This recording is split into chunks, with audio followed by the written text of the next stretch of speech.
আমি রিক্সা চালাচ্ছি ছাত্রলীগের কিছু কুলাঙ্গারের জন্য। ছাত্রলীগ নামদারি কিছু কুলাঙ্গার আজকের আমার রিক্সা চালাতে হচ্ছে। আমার বাপ মারা গেছে, ভাই মারা গেছে। তাই এই কিছু কুলাঙ্গার কারা, তাদের কিছু কিছু লোক ছেলেফেলে আছে পুলিশের ফর্মাগিরি করেছে, ছাত্রলীগ নাম ব্যবহার করে। ছাত্রলীগের ইউনিয়ন পর্যায়ে, থানা পর্যায়ে, ওয়ার্ড পর্যায়ে একটা কমিটি নিয়ে তারা পুলিশের ফর্মাগিরি করেছে, পুলিশের সোর্স হয়েছে, বাপ করে বিএনপি, সাবাল হয়েছে ছাত্রলীগ।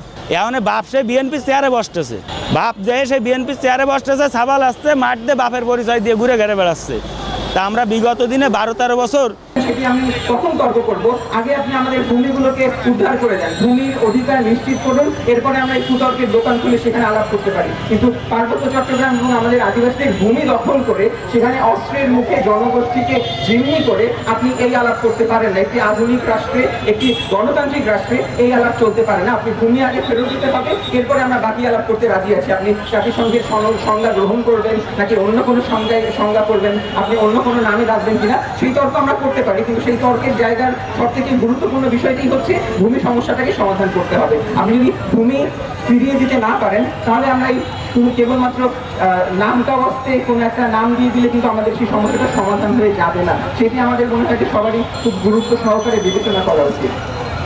এবং যে হামলা করা হয়েছে 15 তারিখে, একটা ভুইখোর সংগঠন যে মাস্তানি করে তাদের একটা সিদ্ধান্ত পরিবর্তন করে আসতে পারে, ওই আমরা তো দেখি না যে সরকারের ক্ষেত্রে কিংবা সরকারের অন্য কোনো প্রতিষ্ঠানের ক্ষেত্রে সেই একই রকমের মানসিকতা কাজ করে। আমরা বহু দাবিতে অসংখ্যবার রাস্তায় দাঁড়িয়েছি, আপনারা দাঁড়িয়েছেন, আমরা সবাই মিলে দাঁড়িয়েছি, অথচ সেই দাবি উত্থাপন করবার সময় তো আমরা দেখি না যে এত দ্রুত দাবি পূরণ করে ফেলা হয়, এত দ্রুত দাবি আদায় করে নেওয়া যায়। অথচ দুই একটা সংগঠনের একটা হঠাৎ করে মাস্তানি করলে তাদের দাবি মেনে নেওয়া হচ্ছে খুব দ্রুত। ফলে এই যে দ্বিচারিতা, সেটা তো নিশ্চয়ই স্পষ্ট আমাদের কাছে যে কেন তারা এই কাজটা করছে। ফলে সরকারকে তার অবস্থান স্পষ্ট করতে হবে।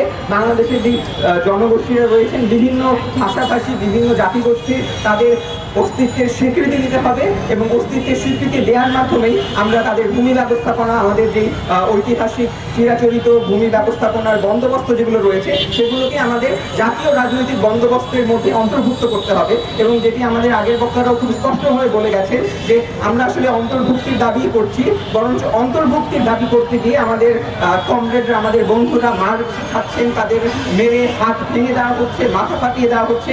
এই বাংলাদেশের জন্য তো আমরা সবাই একসঙ্গে আন্দোলন করিনি। আমরা একটি নতুন রাষ্ট্র গঠনের প্রক্রিয়ার ভেতরে আছি এবং সেই রাষ্ট্র গঠনের প্রক্রিয়ার মধ্যে আমাদের অধিকার যতদিন পর্যন্ত নিশ্চিত না হবে, আমরা ততদিন পর্যন্ত আমাদের লড়াই জারি রাখবো। আমরা রাজপথে থাকবো, আমরা কথা বলবো, আমরা বিভিন্ন ফোরামে আওয়াজ তুলবো।